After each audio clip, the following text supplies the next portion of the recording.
అందరికీ నమస్తే. ఆంధ్రప్రభ ఛానల్ కు స్వాగతం. మనతో పాటు ప్రొడ్యూసర్ నటికుమార్ గారు ఉన్నారు. నమస్తే సార్.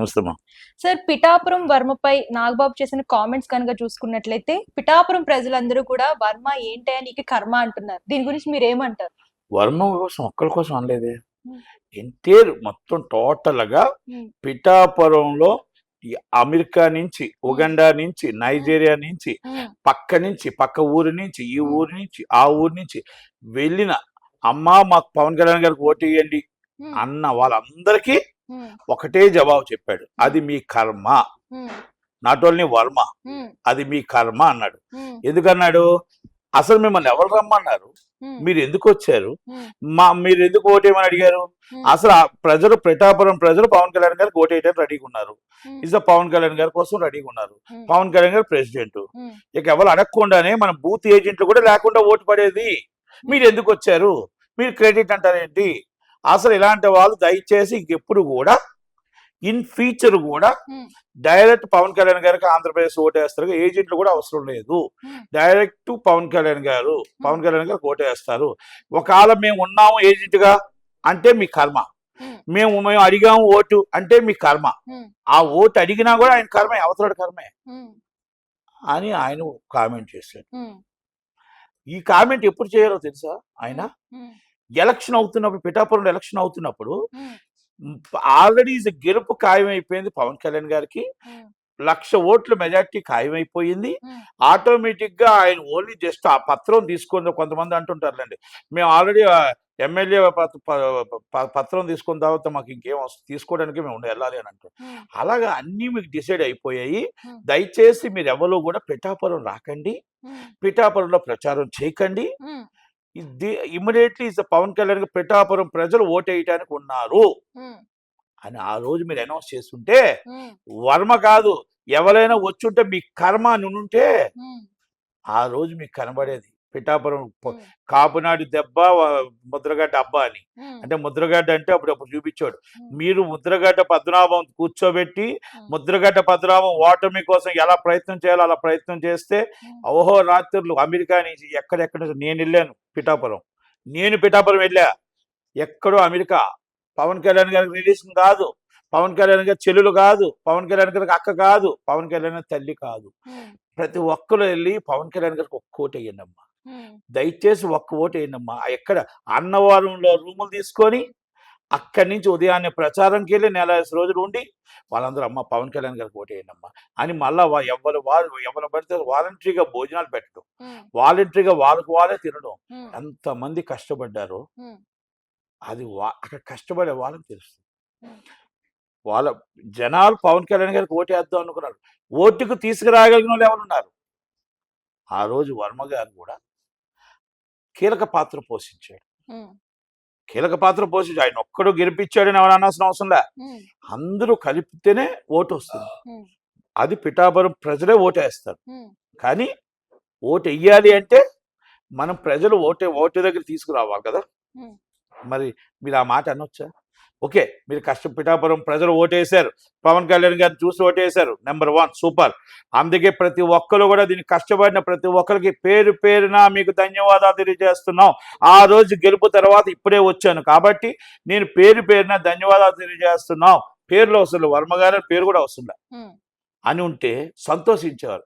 చాలా మంది బాధపడుతున్నారు, ఏంటి మేము వెళ్ళి ఈ పాపం ఈ కర్మ మాకేంటి, ఈ కర్మ ఏంటి, మేము ఎందుకు కర్మ అనిపించుకోవాలి, ఎందుకు మాకు ఈ బాధ అని బాధపడుతున్నారు. ఎందుకంటే ఎంతో మంది అభిమానించారు పవన్ కళ్యాణ్ గారిని, ప్రాణం పెట్టే వాళ్ళందరూ ఇలా. నేను కూడా ఇలా నా వల్ల ఓటు పడిందని నేను అనట్లా. నా వల్ల మా చుట్టాల 4 ఉన్నారు, ఆ 4 ఓటేస్తారేమో. అభిమానం, కులం అభిమానంతో వెళ్ళాను నేను పార్టీ అభిమానంతో అనలే. నేను పార్టీ నాయకుని కాదు, కులం అభిమానంతో, కాపోడిగా కాపునాడిగా ఆయన నాకు ఎప్పటికైనా సీఎం అవుతాడు నాకు ఆశతో ఆయన కోసం నేను వెళ్ళా. నన్ను ఎవరు అడగలేదు రమ్మని, నాకు ఎవరో చెప్పలేదు. కానీ నేను ప్రత్యేకంగా వెళ్ళి, నాకు తెలిసిన 4 ఓట్లు పడతాయేమో, పడ్డాయో లేదో నాకు తెలియదు, నేను కూడా ప్రత్యేకంగా వెళ్ళా. అంతే ఇక్కడ చెప్పాల్సిన అవసరం లేదు. ఒక మనిషిని గెలిపించుకోవాలనుకున్న ప్రతి ఒక్కరు కూడా బాధ్యతగా వెళ్ళారు. వెళ్ళేటప్పుడు మీకు వచ్చి ఏమండి మేము వచ్చామండి, మా ఫోటో చూసారా, మీ సెల్ఫీ ఇవ్వండి, ఏమండి మా ఫోటో చూసారా, మేము అమెరికా ఫ్లైట్ నుంచి వచ్చామండి, మేము ఉగాండా నుంచి వచ్చామండి, మేము నైజీరియా నుంచి వచ్చామండి, మేము బ్యాంకాక్ నుంచి వచ్చామని చెప్పట్లేదే. ఎవరి పని వాళ్ళు చేసి వాళ్ళు అక్కడ గెలుపుకి హెల్ప్ చేశారు. ప్రతి ఒక్కరి కృషి ఉంది. పవన్ కళ్యాణ్ గారికి పిఠాపురం ప్రజలు ఓటేయటానికి ప్రతి ఒక్కరి కృషి ఉంది. పిఠాపురం ప్రజలు ఓటేస్తేనే గెలిచాం.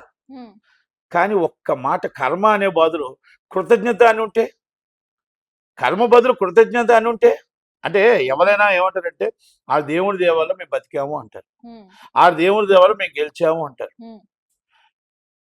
పిఠాపురం ప్రజల దేవాల మేము గెలిచాము, పవన్ కళ్యాణ్ గారిని చూసి ఓటేస్తారు, కానీ అక్కడ దానికి కష్టపడిన ప్రతి ఒక్కరికి పేరు పేరున కృతజ్ఞత అంటే సరిపోద్ది. కానీ అది ఎలక్షన్ ముందు ఈ మాట మీరు ఎలక్షన్ ముందు అని 2029 అనండి.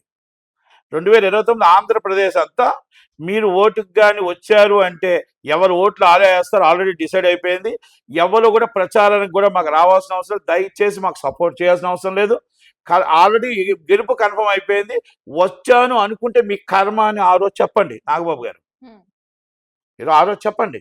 రేపు పంచాయతీ ఎలక్షన్లో ఇదే కర్మ చెప్పండి. అంటే తప్పండి అది. ఎందుకంటే ఎదుటి వాళ్ళని అవమానించినట్టు చాలా మంది బాధపడుతున్నారు. నేను చూసే సోషల్ మీడియా చాలా మంది ఫీల్ అవుతున్నారు. ఇప్పుడు చాలా మంది బాధపడుతున్నారు. పవన్ కళ్యాణ్ గారు కూడా 40 సంవత్సరాల పార్టీని నేను తీసుకొచ్చి మీరు పెట్టిన కృతజ్ఞత ఉంది వాళ్ళకి. మీరు ఆల్రెడీ 40 సంవత్సరాల పార్టీ కాదు. చంద్రబాబు నాయుడు గారు అరెస్టప్పుడు మీరు ఒక్కరు వచ్చారు, నిలబడ్డారు. మీ కృతజ్ఞతతోనే మిమ్మల్ని డిప్యూటీ సీఎం చేశారు. ఆ కృతజ్ఞతతోనే మీరు ఎంత సపోర్ట్ చేశారు అంతకు ఎక్కువ వాళ్ళు సపోర్ట్ చేశారు. 135 సీట్లు వాళ్ళు గెలిచారు. మీరు 21 సీట్లు మీరు గెలిస్తే 21 సీట్లో మీకు కూడా గెలుపుకి టీడీపీ హెల్ప్ చేసింది, మీరు టీడీపీకి హెల్ప్ చేశారు. ఇది ఒక్కటి గుర్తుపెట్టుకోవాలి. 2-3 పార్టీలు కలిస్తేనే జగన్మోహన్ రెడ్డిని కొట్టగలిగారు. 40% ఓటింగ్ వచ్చింది. ఈరోజు 3 పార్టీలు కలపకపోతే 52% జగన్మోహన్ రెడ్డి మళ్ళీ గవర్నమెంట్ ఫామ్ చేసేవాడు. జగన్మోహన్ రెడ్డి మీద వ్యక్తిగతంగా విమర్శ ఉంది కానీ ప్రజల్లో విమర్శ లేదు. అప్పటికి 1,30,00,000 ఓట్లు పడ్డాయి. మొత్తం దాదాపు 1,80,000 పైన పడ్డాయి. 1,30,00,000 ఓట్లు ఓన్లీ లబ్ధిదారులు, పెన్షన్ తీసుకున్న వాళ్ళే వేసిన ఓట్లు. ఇవన్నీ కూడా ఎంక్వైరీ చేసుకున్నాం కదా, మనకు తెలుసు కదా.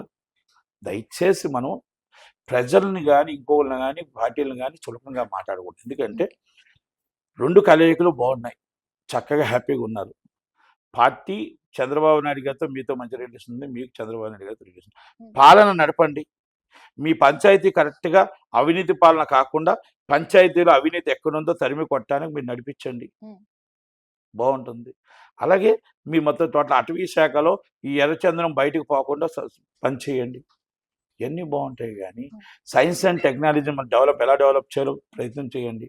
అంతే తప్ప మనం ఈ విధంగా అంటే మీరు అవిభావ సభలో మాట్లాడుకోవడంలో తప్పులేదు, కానీ అందరూ కార్యకర్తలకు కూడా మీరు గట్టిగా చెప్తారు అనుకున్నాం. సార్, ఈ మీటింగ్ లో కనుక చూసుకున్నట్లయితే పిఠాపురం వర్మ ఎమ్మెల్యే సీట్ వదులుకున్నారు, అలాగే ఎమ్మెల్సీ సీట్ కూడా వదులుకున్నారు. ఈ మాటల ప్రకారం అంటే ఈ సభలో నాగబాబు మాట్లాడిన మాటలు పిఠాపురం ప్రజల్ని ఎంతవరకు ప్రభావితం చేస్తాయంటారు? అంటే చాలా మంది ఏం చేస్తాయో నాకు తెలియదు. చంద్రబాబు నాయుడు గారు కూడా మాట తప్పారుగా. ఆయన మాట అన్నాడు మీటింగ్ లో, ఏమన్నాడంటే సీటు సాక్రిఫై చేశాడు వర్మ గారు. ఫస్ట్ ఎమ్మెల్సీలోనే నేను ఎమ్మెల్సీ ఇస్తాను, ఎమ్మెల్యే ఇవ్వలేను కానీ అన్నాడు. మరి ఫస్ట్ ఎమ్మెల్సీలో ఎమ్మెల్సీ ఇవ్వలేపాడు, మాట తప్పాడు కదా. అంటే ఇటు టీడీపీ మాట తప్పింది, అటు జనసేనతో మాటలు కాయవలసి వచ్చింది.